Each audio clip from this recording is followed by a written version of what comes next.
Hey everybody, welcome back to 30 Days Until Done. We're working on our month of radical amazement, and I'm kind of amazed by dogs. I have been my whole life. I absolutely love them. That's what we're going to be writing about yet. I don't know if we're going to get to dogs or not. Certainly something you can be amazed at. What we're going to work on now is we've been working on the microcosm. Now we're going to start working on the macrocosm.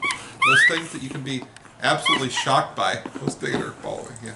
That are because they're so large. And we're going to start with the sky and trying to find something in the sky that you can write a poem about.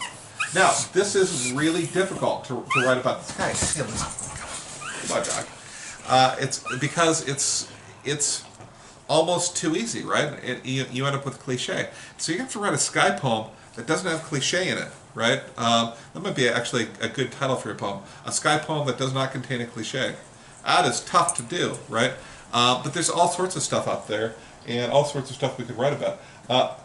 In general, I think you should avoid the word blue. I think you should avoid, unless you hear that episode of Radiolab where they talk about how nobody saw the color blue until they had a way of commodifying it. People would not describe the sky as being blue, right? We talk about that. That's interesting. It's talking about people. Or we could talk about.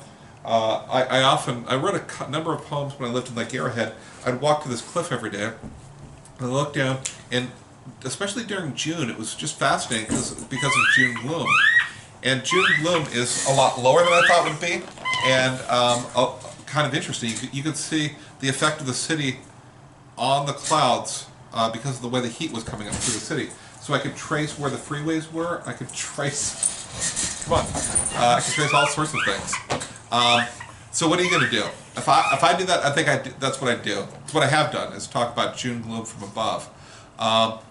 There's any number of things you can do, though. Let's stick today, however, with the day sky, right? Maybe we'll get the night sky later. And when you got it, put it down below. I'll see you tomorrow in 30 Days Until Done.